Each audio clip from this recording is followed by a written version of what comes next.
Ora ben trovati nella seconda parte del nostro telegiornale, la pagina del calcio. Cominciamo con la Serie B, cominciamo con il Palermo che ieri ha collezionato la prima sconfitta stagionale in campionato sul campo del Catanzaro. Decisivo il gol di Sissé. Per il Palermo arriva la prima sconfitta in campionato. Il Catanzaro vince al Ceravolo per 1-0 con il gol di Cissé allo scadere del primo tempo. Partita estremamente deludente per la formazione rosanero, squadra imballata e poco efficace in zona offensiva. La sensazione è che la formazione di Inzaghi non riesca a sfruttare concretamente l'enorme potenziale offensivo. Urge per il Palermo un cambiamento di rotta. La formazione siciliana, dopo la sconfitta di ieri, è scivolata al quarto posto. Andiamo alla cronaca, ci prova Diachite subito con un diagonale ben intuito da Pigliacelli. Ritmi bassi, il Palermo con Ledo Aron e Palumbo sulla tre quarti a sostegno di Poyampalo non riesce a brillare. Catanzaro che al 44esimo fa le prove del gol, spreco colossale di Simone Pontisso che è imbeccato brillantemente da Iemello, calcia in bocca a Joronen che respinge con la gamba. Finale di tempo, palla che su un'azione rocambolesca finisce sui piedi di Cissé che batte in porta e 1-0, esplode il Ceravolo. Ripresa, 50esimo, opportunità clamorosa per Segre che scambia la grande con Palumbo dentro l'area ma spara alto sotto porta. 57esimo, Iemmella ad un passo dal raddoppio ma da zona ottimale, non c'entra la porta.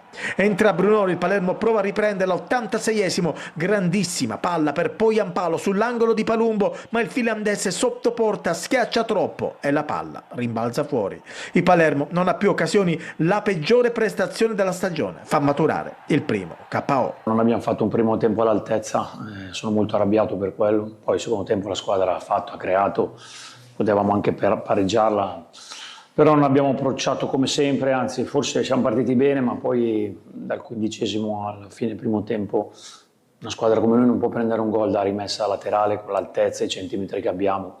Dobbiamo avere più cattiveria, poi la squadra del secondo tempo ha reagito, probabilmente meritava di pareggiare però. Adesso in Serie C, ieri il Siracusa è tornato al successo vincendo per 4-1 contro il Casarano in servizio. Una vittoria per ripartire, il Siracusa ritrova grinta, gioco e gol travolgendo il Casarano con un perentorio 4-1, ma per la squadra di Turati che nel primo tempo era andata sotto è stata tutt'altro che una passeggiata. Il successo comunque vale ben oltre 3 punti, restituendo fiducia e identità ad una squadra apparsa viva, compatta e reattiva come non mai. In un primo tempo ricco di emozioni sono gli ospiti a portarsi avanti con Chiricò, bravo a sfruttare un filtrante di Malcore e a superare Farrone al 20esimo con un preciso tocco di punta. Il Siracusa soffre ma cresce la distanza e trova il pari proprio allo scadere della prima frazione grazie al colpo di testa vincente di Molina su punizione di Cancellieri. Nella ripresa la partita cambia volto, al 51esimo il Casarano resta in 10 per il doppio giallo rimediato da Celiento e i padroni di casa prendono pian piano il controllo del gioco.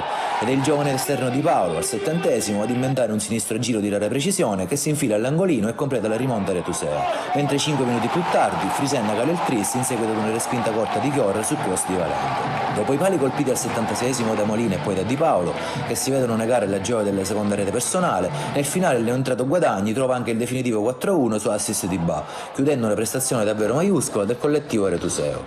Per i Leoni si tratta di una vittoria fondamentale dal valore simbolico oltre che tecnico. La squadra, infatti, nonostante l'ultimo posto in classifica, ha dimostrato di essere più che mai determinata a risalire la china con tenacia e sacrificio. Un segnale forte dunque al campionato dei sostenitori del Siracusa, che nonostante la dura contestazione scenata da una parte della tifoseria organizzata al di fuori dello stadio, possono tornare a credere nella rinascita.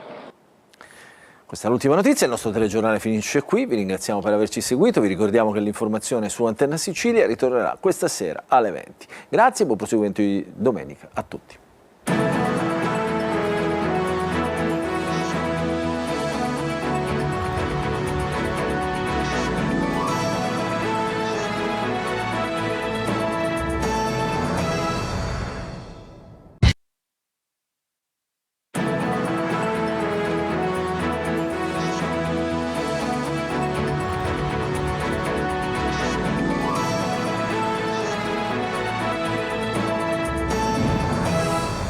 Buonasera e buona domenica, benvenuti al TG Sicilia, vediamo i titoli di questa edizione. A Palermo ancora movida violenta nonostante la zona rossa, una lite tra 2 coetanei finisce nel sangue, ferito con 2 coltellate un 35enne. Catania, nuovo caso di maltrattamenti alla moglie, arrestato un uomo di 45 anni, da tempo minacciava e picchiava la donna anche davanti alla figlia minorenne. Delitto Mattarella, non ho occultato nulla, così l'ex prefetto Filippo Piritore arrestato per depistaggio nell'interrogatorio davanti al GIP. Quel giorno, quando arrivai, qualcuno era già lì, ha detto l'indagato. Ponte sullo Stretto, boom di candidature per le assunzioni legate alla realizzazione dell'opera, quasi 4.000 in appena 24 ore sul sito di WeBuild. Nuova speranza per chi soffre di emicrania cronica. Al Sant'Elia di Caltanissetta disponibile la terapia con tossina botulinica. Riduce la frequenza degli attacchi e migliora la qualità della vita dei pazienti. Colpo di coda dell'estate in Sicilia, nel catanese e nel siracusano sfiorati i 30 gradi. In tanti hanno scelto il mare, ma c'è anche chi ha trascorso la domenica raccogliendo castagne e funghi come vuole il periodo autunnale. Calcio Serie C, la Catania vola e batte anche il Benevento dopo la Salernitana. Nono clean sheet al Massimino, decide Cicerelli su calcio di rigore. Il Trapani torna alla vittoria battendo l'audace Cerignola per 2-1. Salva la panchina di Aronica.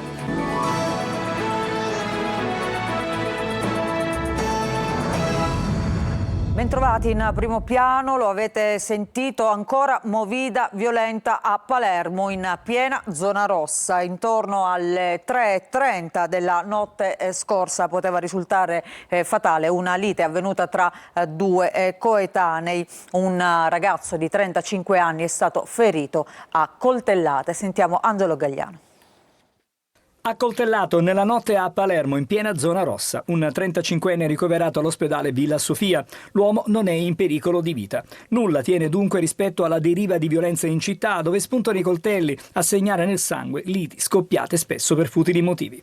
Alle 3:30 in via Chiavetteri, uno dei baricentri della movida palermitana, ricadente in una delle zone predisposte dal prefetto di Palermo Mariani per evitare nuovi episodi come quelli che hanno portato alla morte di Paolo Taormina, due fendenti sono stati sferrati contro la vittima, uno dietro il collo, l'altro al braccio, durante una lite. A ferire l'uomo un coetaneo con piccoli precedenti penali che sarebbe stato già identificato. La polizia che conduce le indagini sta cercando di ricostruire l'esatta dinamica dell'aggressione, ascoltando alcuni testimoni e acquisendo anche i filmati delle telecamere di videosorveglianza della zona, dove per la paura si è scatenato il fuggi generale. Continuiamo con la cronaca. A Catania un altro uomo è finito in manette per maltrattamenti alla moglie. Si tratta di un uomo di 45 anni, la minacciava e la picchiava anche davanti alla figlia minorenne. Roberta Lunghi. Se ti voglio prendere e scannare, lo faccio dove voglio io, vengo a casa, butto giù la porta e ti macino la testa. È solo una delle frasi emblema del comportamento violento e sprezzante di un uomo di 45 anni di Catania, rifiutato e allontanato dall'ex convivente. Uno stop giunto dopo anni disperati, fatti di violenze continue e vessazioni, figlie di gelosia ossessiva e di un attaccamento morboso. Stanca e impaurita, la donna si è rivolta alla polizia di Catania ed è da lì che ha cominciato a vedere la luce fuori dal tunnel. Ha raccontato una sequenza prima di minacce per futili motivi, dopo aver pubblicato ad esempio foto o contenuti sui social. Dalle parole ai fatti il passo è stato breve e così gli investigatori hanno raccolto i racconti dolorosi della donna colpita alla schiena anche davanti alla figlia minorenne, dopo aver staccato i cavi del contatore elettrico di casa. I poliziotti hanno rintracciato il 45enne nel quartiere Picanello, proprio nei pressi della casa dell'ex compagna, e lo hanno arrestato.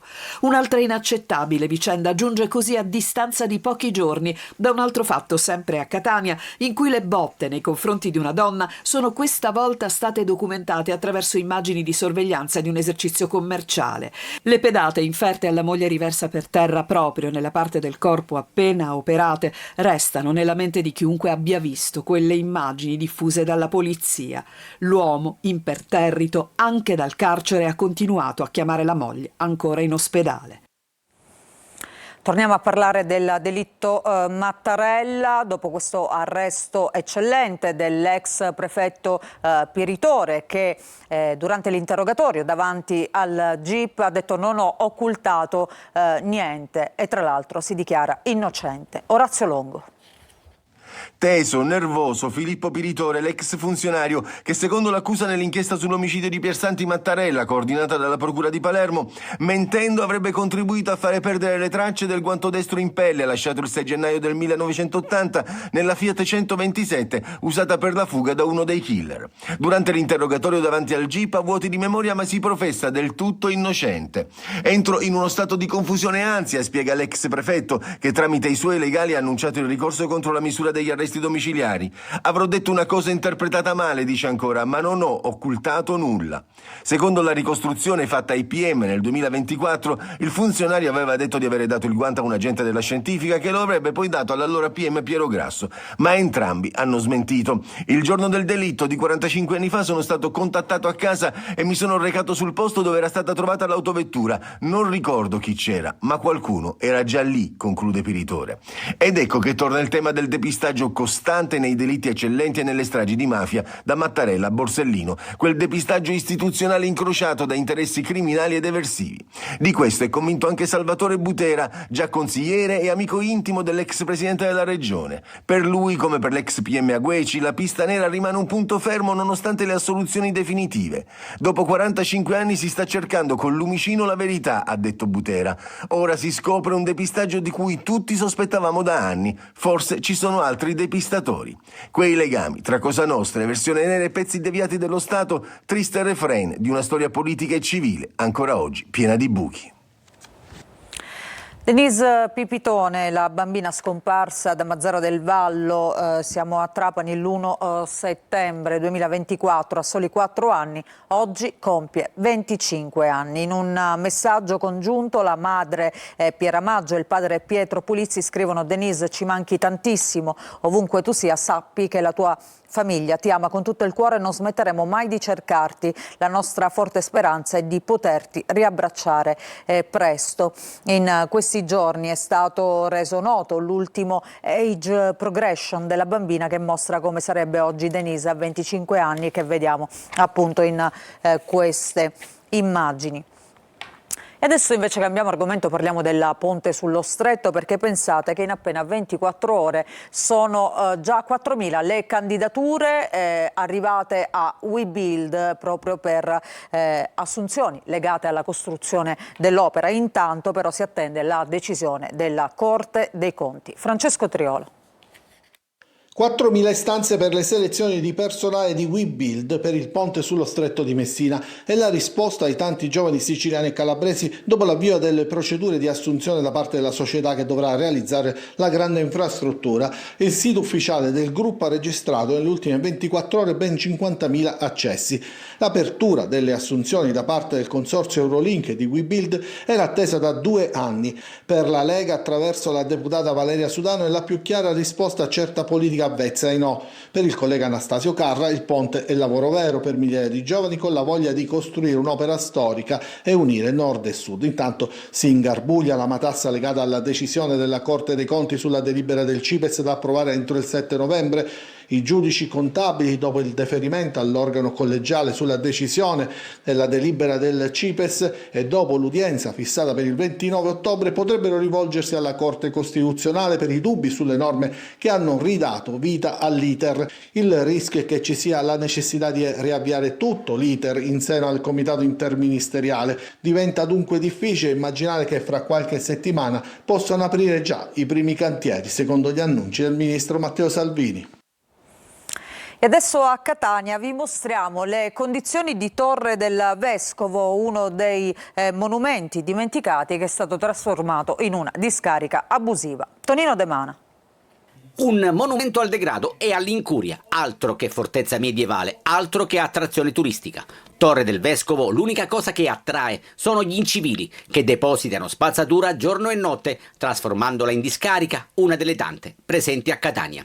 E i rifiuti sono anche al di là delle grate in metallo, dove si notano secchi, bidoncini, vecchie casse musicali in legno e tanto altro. Storia oltraggiata, memoria dimenticata. Il Medioevo, il 1100, il 1300, il 1500 come Rinascimento addirittura sembra non essere mai passato da qui. Cioè, questa città non ha memoria di se stessa. L'importanza di questo monumento è l'esistenza di una cortina difensiva del 1100 rinforzata poi appunto da queste torri nel 1300 e successivamente nel 1500 con altri sbarramenti. Adesso bisogna fare una cortina difensiva, sì, ma per evitare sacchetto selvaggio.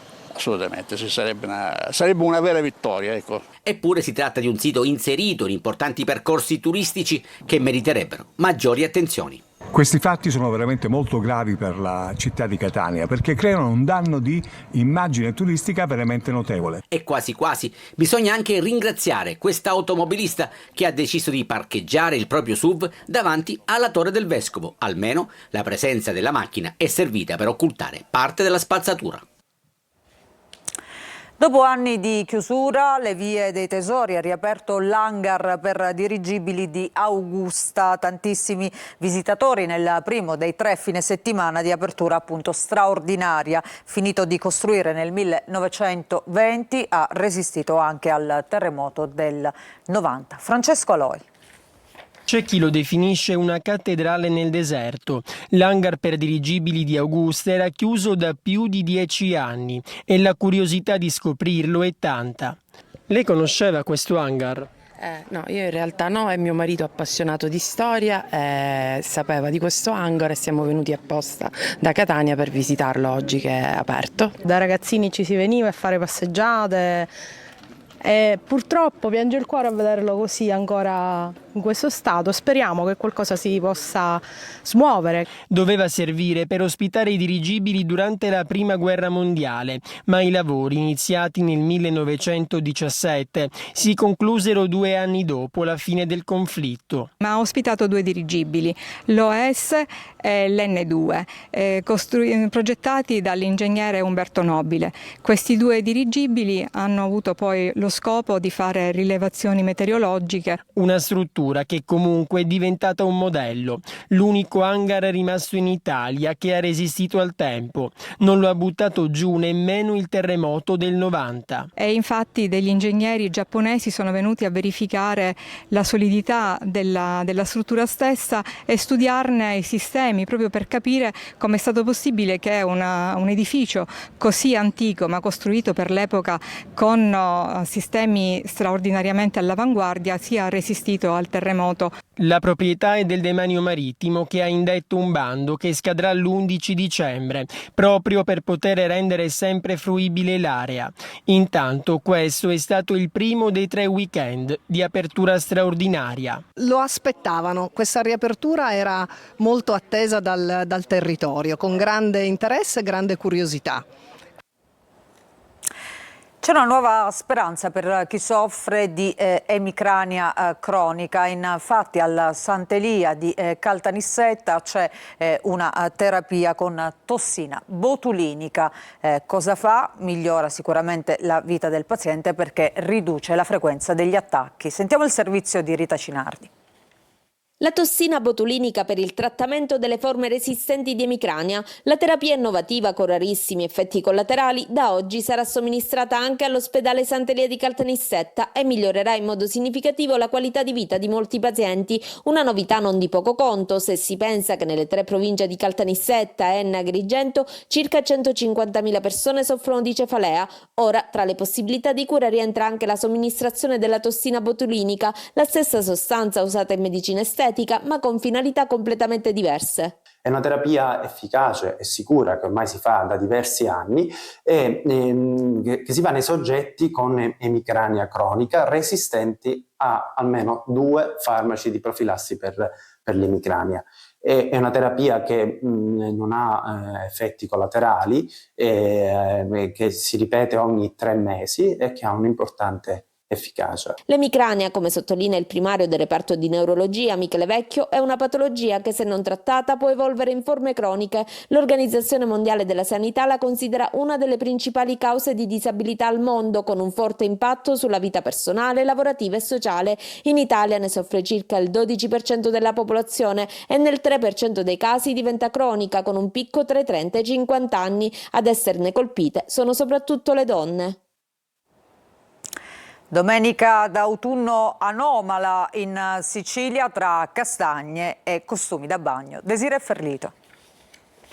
Ecco il tipico contrasto a cui ormai i siciliani sono abituati. Le castagne tipiche del mese di ottobre che ricordano inesorabilmente che l'autunno cavalca verso l'inverno. La gente, se vuole comprare le castagne, il momento giusto è questo, non c'è altro da fare. E i 30 gradi di una domenica quasi estiva. Qua siamo sempre state, comunque da sempre, a quanto ho capito. Oggi siamo contenti, da una parte, dall'altra parte un pochettino ci manca un pochettino di fresco. Le castagne, per esempio, le avete comprate, signora? Ancora no.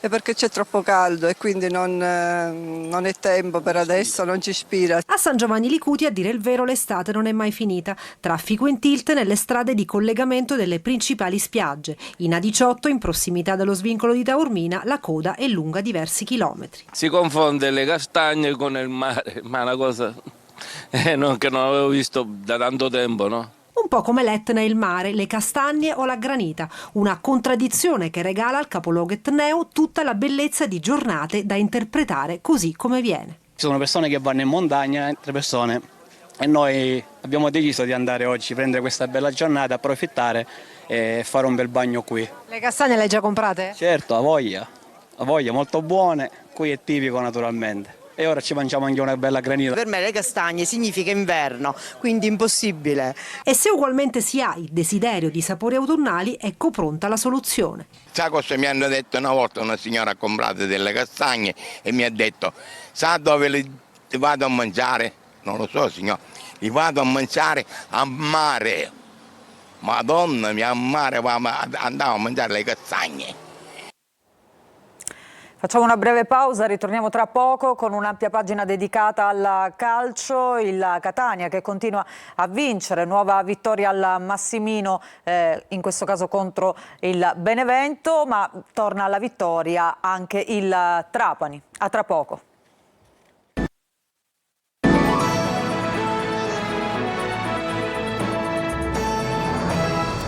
Ancora ben trovati, seconda parte del nostro telegiornale, adesso il calcio, il Catania vola e batte anche il Benevento dopo la Salernitana, nono clean sheet, porta inviolata al Massimino, decide Ciccarelli su calcio di rigore, ci dice tutto Marco Carli.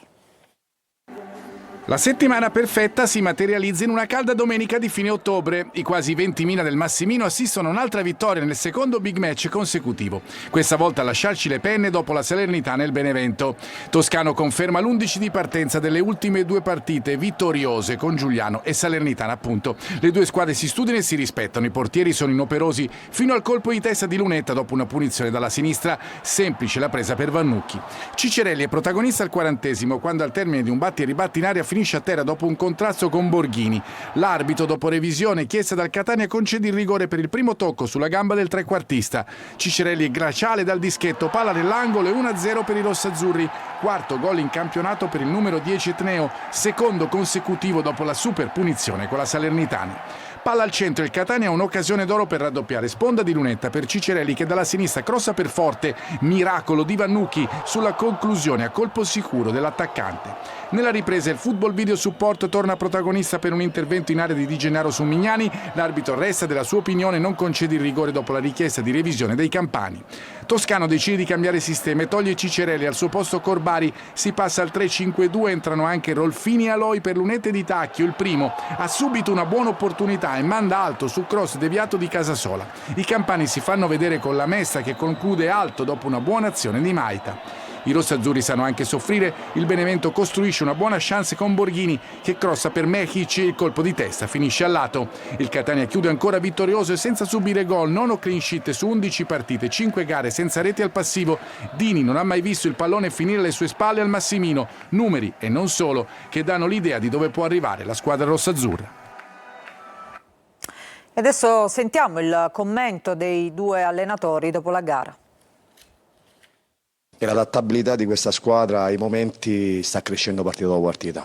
Abbiamo fatto un risultato importante, una squadra di livello che gioca bene, giocatori forti, però oggi volevano a tutti i costi la vittoria, i ragazzi l'hanno portata a casa e devo fare di nuovo i complimenti a questi ragazzi. Ma il merito è di tutti, a partire dalla società, da tutti quelli che lavorano, perché vedo un coinvolgimento totale da parte di tutti, dai magazzinieri, da tutti. Tutti vogliono portare il loro contributo. I ragazzi poi sono quelli che vanno in campo e sono i veri protagonisti. Le squadre forti sono forti in panchina, non solo dal punto di vista tecnico, perché nelle dinamiche poi se entri e determini del tuo contributo, a prescindere se giochi dall'inizio entri, è una forza incredibile. Catania è partito forte perché questo ambiente in qualche modo ti carica, c'è una grande spinta emotiva, ma 7-8 minuti, 10 forse, poi noi abbiamo cominciato a palleggiare, a mantenere il possesso, abbiamo usato il baricentro, piccoli dettagli che hanno fatto la differenza. Potrà esserci un'alternanza, dipende un po' dalle posizioni, dipende un po' dal calendario, ma a parte che, ripeto, questo è un girone difficile e dove anche andare a affrontare le squadre medio-piccole o di media alta classifica non è facile perché sono tutte ben attrezzate e organizzate. Continuiamo con la Serie C, successo anche per il Trapani contro l'Audace Cerignola, Granata che vincono per 2-1, i gol tutti nel primo tempo di Celeghin e Fischnaller per il Trapani e Di Vitale invece per i pugliesi. Sentiamo Franco Cammarasana. Torna al successo il Trapani, ma quanta fatica per battere un Cerignola alla quarta sconfitta consecutiva. Trapani comunque subito aggressivo e all'8° sblocca il risultato. Su un calcio d'angolo di Geron la girata vincente di testa è quella di Celeghin. Il Cerignola però non ci sta, Dorazio al 18° mette i brividi a Galeotti su un calcio di punizione di poco sull'esterno della rete. 2 minuti dopo però, ancora su angolo, calciato ancora da Celeghin, Fischnaller in mezzo a una selva di gambe spinge la palla in rete per il 2-0. Partita chiusa? No, perché il Cerignola ha bisogno di rialzare la testa dopo 3 sconfitte consecutive e, complice la difesa granata, al 31° prima scheggia la traversa col solito Dorazio e 1 minuto dopo accorcia le distanze con Vitale lasciando incustodito davanti a Galeotti. Nella ripresa si vede in pratica solo il Cerignola vicino al gol al 5°, all'11° e all'84° con Cuppone e Vitale. E adesso invece la Serie B, ieri a Catanzaro è arrivata la prima sconfitta per il Palermo, il tecnico Inzaghi dice dovevamo fare di più. Sentiamo Marco Gulla. Per il Palermo arriva la prima sconfitta in campionato. Il Catanzaro vince al Ceravolo per 1-0 con il gol di Cissé allo scadere del primo tempo. Partita estremamente deludente per la formazione rosanero, squadra imballata e poco efficace in zona offensiva. La sensazione è che la formazione di Inzaghi non riesca a sfruttare concretamente l'enorme potenziale offensivo. Urge per il Palermo un cambiamento di rotta. La formazione siciliana, dopo la sconfitta di ieri, è scivolata al 4° posto. Andiamo alla cronaca, ci prova Diacchi subito con un diagonale ben intuito da Pigliacelli. Ritmi bassi, il Palermo con Leduaron e Palumbo sulla 3/4 a sostegno di Poyampalo non riesce a brillare. Catanzaro che al 44° fa le prove del gol, spreco colossale di Simone Pontisso che è imbeccato brillantemente da Iemello, calcia in bocca a Joronen che respinge con la gamba. Finale di tempo, palla che su un'azione rocambolesca finisce sui piedi di Cissé che batte in porta e 1-0, esplode il Ceravolo. Ripresa, 50°, opportunità clamorosa per Segre che scambia la grande con Palumbo dentro l'area ma spara alto sotto porta. 57°, Iemmella ad un passo dal raddoppio ma da zona ottimale, non c'entra la porta.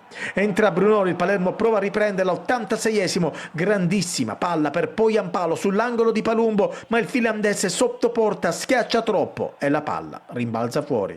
Il Palermo non ha più occasioni, la peggiore prestazione della stagione, fa maturare il primo KO. Non abbiamo fatto un primo tempo all'altezza, sono molto arrabbiato per quello, poi il secondo tempo la squadra ha fatto, ha creato, potevamo anche pareggiarla, però non abbiamo approcciato come sempre, anzi forse siamo partiti bene ma poi dal 15° alla fine del primo tempo una squadra come noi non può prendere un gol da rimessa laterale con l'altezza e i centimetri che abbiamo, dobbiamo avere più cattiveria, poi la squadra del secondo tempo ha reagito, probabilmente meritava di pareggiare però. Facciamo un'altra pausa, ritorniamo tra poco con gli ultimi aggiornamenti.